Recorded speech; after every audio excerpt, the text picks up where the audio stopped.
সরকার মাত্র ৩ ঘন্টার জন্য একটি সংক্ষিপ্ত আ সফরে কিন্তু এখানে আসছেন, বাংলাদেশে আসছেন বেগম খালেদা জিয়ার এই শেষ যাত্রায় তাকে প্রতি সম্মান প্রদর্শন করতেন। এবং তার পাশাপাশি আমরা যদি জানিয়ে রাখি, পাকিস্তানের পররাষ্ট্র মন্ত্রণালয় থেকে কিন্তু জানানো হয়েছিল প্রথমে উপপ্রধানমন্ত্রী ও পররাষ্ট্রমন্ত্রী ইসহাক দার আসবেন, কিন্তু পরবর্তীতে কিন্তু সেটি পরিবর্তিত হয়ে আমরা দেখেছি তাদের পাকিস্তানের যে স্পিকার রয়েছেন তিনি আসছেন এবং তিনি যোগ দিচ্ছেন এই জানাজায়। এবং তার পাশাপাশি এরই মধ্যে এসে পৌঁছেছেন ভুটানের পররাষ্ট্রমন্ত্রী DN ধুঙ্গেল।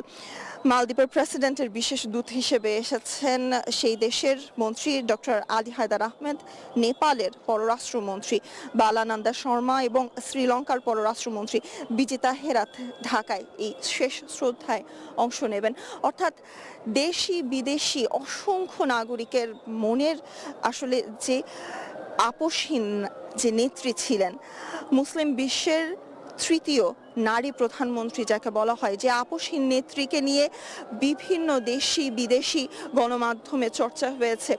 যার আপোষহীন নেতৃত্বর কথা বারংবারই উঠে এসেছে, সেই নেত্রীকে বিদায় দেওয়ার জন্য কিন্তু আমরা দেখেছি গতকাল থেকে তার মৃত্যুর খবর ছড়িয়ে পড়ার পর থেকে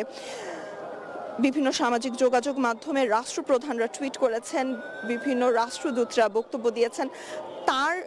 সাথে যাদের সাক্ষাৎ হয়েছে সেই ধরনের রাষ্ট্রপতি কিংবা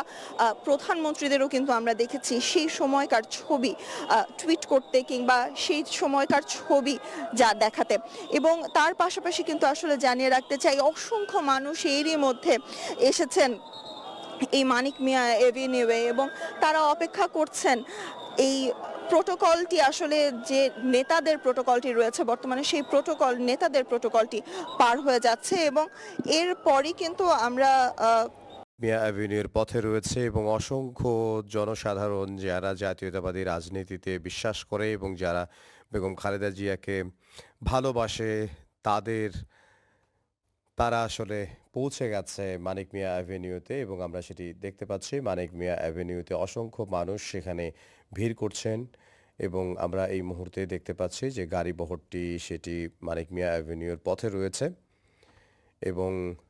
অসংখ্য জনসাধারণ যারা রয়েছে তারা সমবেত হয়েছে বিএনপি চেয়ারপারসন বেগম খালেদা জিয়ার জানাজায় অংশ নেয়ার জন্য। এবং আমরা জানি যে রাষ্ট্রীয় মর্যাদায় দাফন করা হবে বিএনপি চেয়ারপারসন বেগম খালেদা জিয়াকে। সেজন্যই আমরা দেখতে পাচ্ছিলাম যে তার যে মরদেহবাহী গাড়ি সেটি আসলে জাতীয় পতাকায় মোড়ানো এবং